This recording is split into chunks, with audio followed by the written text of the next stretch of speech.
If you ever feel sad, just remember that TechLink, the premier tech news show on the internet, still gets kicked off our set so Linus can vlog a Poly Pocket PC or something. But that's just another reason to be sad, so I don't know why would I tell them that?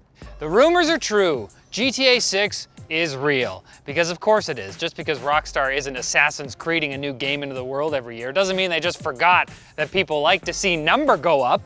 Printed money. GTA 7, let's just skip it.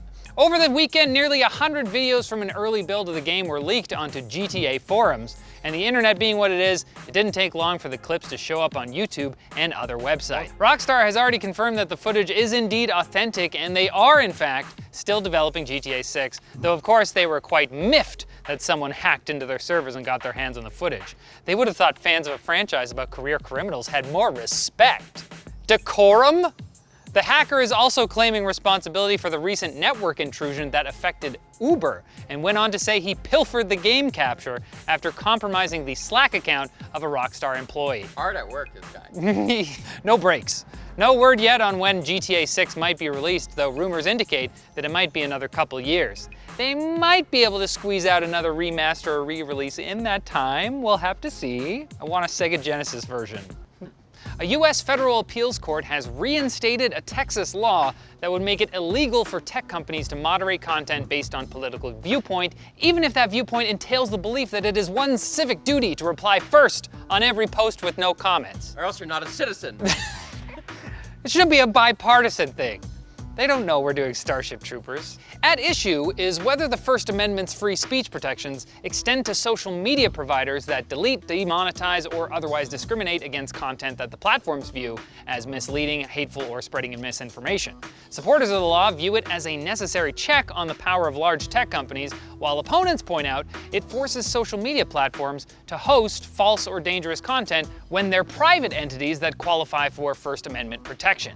Because another federal appeal circuit has already ruled in the other direction, this is likely setting up for a showdown at the US Supreme Court, where the issue will be decided with a ruler duel. Somebody's gonna bring a meter stick. It's gonna be dangerous.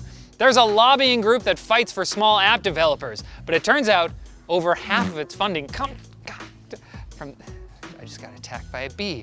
Apple sent it, because they knew we were gonna badmouth them here. Over half of the group's funding comes from Apple. The group in question is called the App Association, and its publicly stated goal is to give a voice to small technology companies trying to break into the crowded app and IoT space. But the issue is that because they get so much of their funding from Apple, much of their lobbying is focused on, you guessed it, trying to shoot down bills that Apple doesn't like, including a pair of proposed laws that would have loosened Apple's stranglehold on how much independent developers have to pay Apple to be listed on the App Store. The App Association has already denied that it's just a front for Apple, but unsurprisingly, some industry observers are already pressing X to doubt on their iPads. There's no X button on the iPad, unless someone's using the touch controls. You don't do that. Now it's time for Quick Bits, brought to you by Vessi Footwear, who hates wet socks as much as you do. Man, now that's a relatable brand. Well, say goodbye to squelchy socks with Vessi's lightweight, breathable, and water-resistant shoes. Their Dymatex material not only keeps your feet dry, but keeps them warm in the winter and cool in summer. Comfort is at the forefront with their stretchy design, and so is responsibility. Vessi makes cruelty-free products, so right down to the glue, their shoes are 100% vegan. Give yourself a little treat. Click the link below and use code TECHLINK to save 25 bucks today. Quick Bits? Oh my God! If you're unsatisfied because your phone is insufficiently chunky, it's my daily life, daily experience. ASUS has the product for you. The new ROG Phone 6D Ultimate. Wow. 60 pounds. 60 FPS, not enough.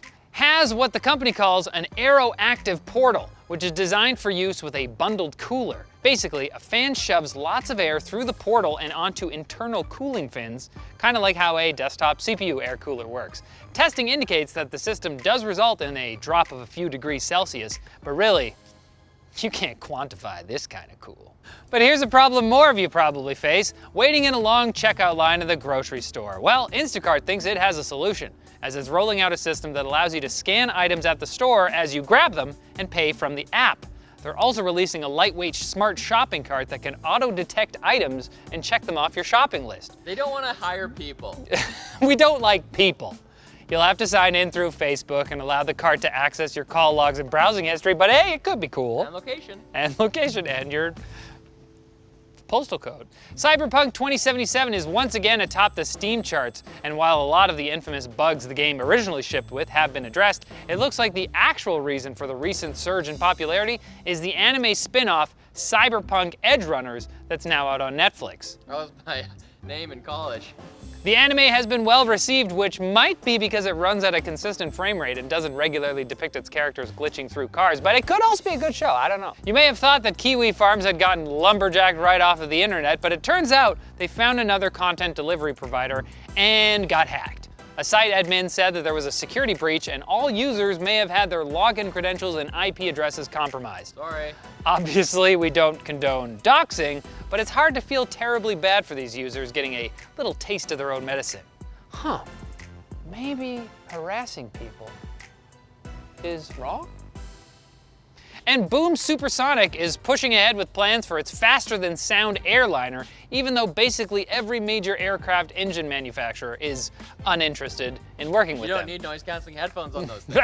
With the airline industry squarely focused on fuel emissions, the engine companies don't think a supersonic model is a good business decision. But despite this, Boom has said they do in fact have an engine partner they'll reveal later this year. Read, they're working on it. Hopefully this is true, as both American Airlines and United Airlines have a combined 35 planes on order from Boom, and I'd hate for a cost overrun to end up being an excuse for them to charge me even more for a checked bag before my plane disintegrates at Mach 3. Only billionaires are invited, Riley. And I'd hate for you to miss any more tech news, so come back on Wednesday when we valiantly reclaim our set. It calls to me, this injustice will not stand! As the truck drives by.